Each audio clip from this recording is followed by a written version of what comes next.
हिंदुओं के संदर्भ में न्यायालय कौन सा चश्मा पहनता है और सो कॉल्ड माइनॉरिटी जो सेकंड लार्जेस्ट मेजॉरिटी है उसके संदर्भ में न्यायालय कौन सा चश्मा पहनता है वो हमें देखना होगा। अब बलि प्रथा की जब बात आती है तो हिंदू बलि नहीं दे सकते हैं, उस पर न्यायालय प्रतिबंध लाता है। उड़ीसा, केरल और अन्य जगह ये अंधविश्वास है करके इसको प्रतिबंधित करने की वो बात करते हैं।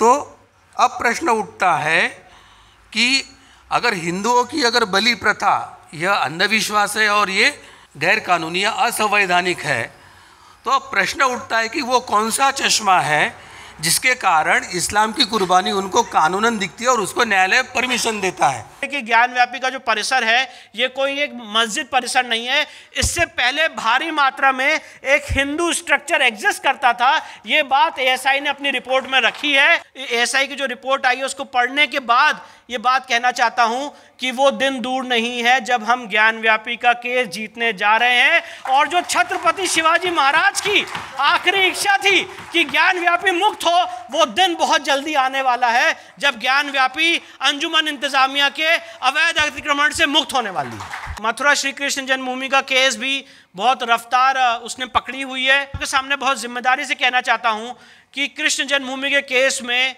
हम ये साबित कर देंगे कि शाही ईदगाह मस्जिद कोई ईदगाह मस्जिद नहीं है, ये क्लियर केस ऑफ इंक्रोचमेंट है। और जब वहां पे सर्वे होगा तो भारी मात्रा में वहां पे हिंदू देवी देवताओं और हिंदू संस्कृति के चिन्ह मिलने जा रहे हैं।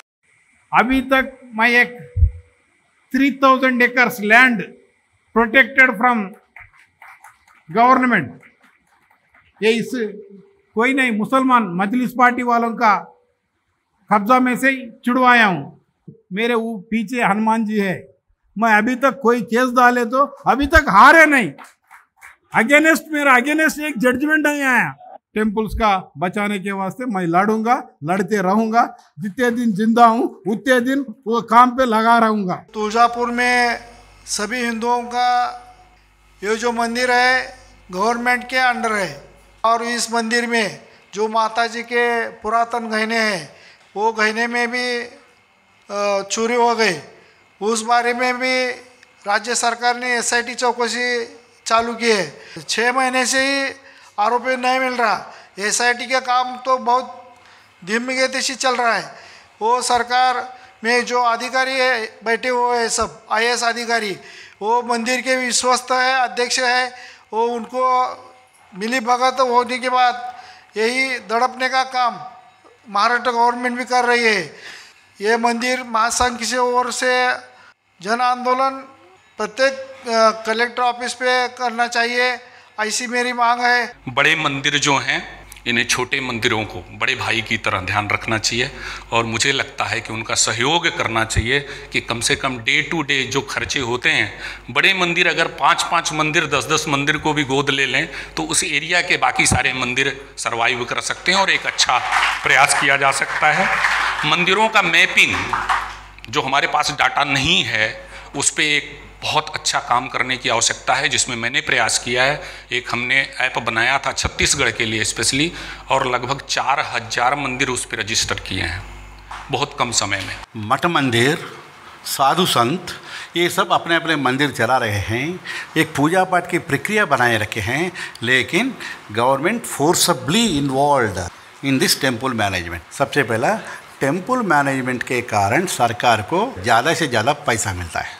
2, अगर मैं रूलिंग पार्टी में हूँ तो मेरे छेले छपाटों को मंदिर में घुसा के किसी न किसी को काम देने के लिए मैं टेम्पल कमेटी में उसको डाल दूँ और उसके माध्यम से मैं अपना मनमाने चलाऊँ।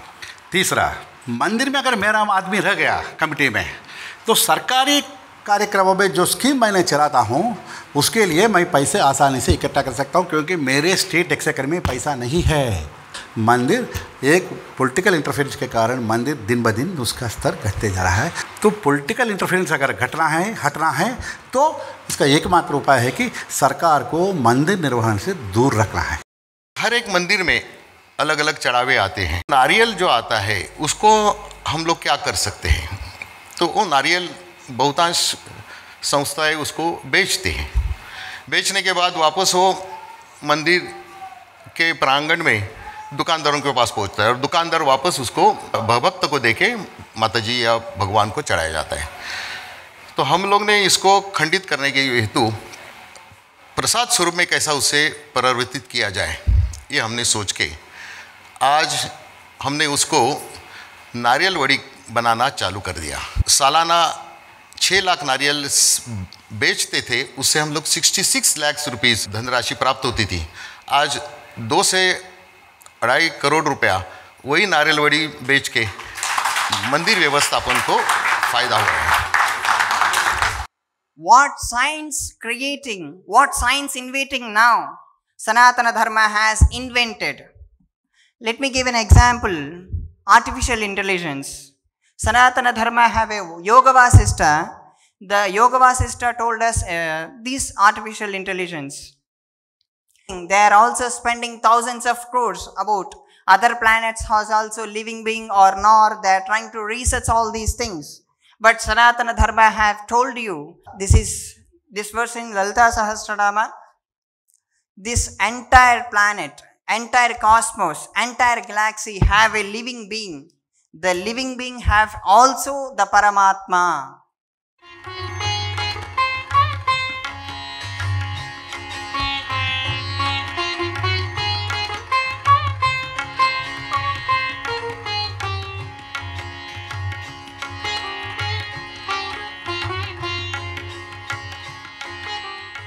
The matter of protection of the property of the deity is my right. Being a devotee, I have my right to protect the interest of the deity when the persons who are supposed to do is leaving that duty, leaving the deity in lurch.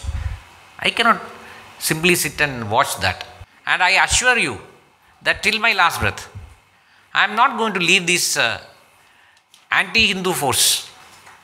Whether anybody supports me or not, until and unless my life is taken away. Since I have got the power of Lord Sri Ram, I will fight for the cause till my last breath.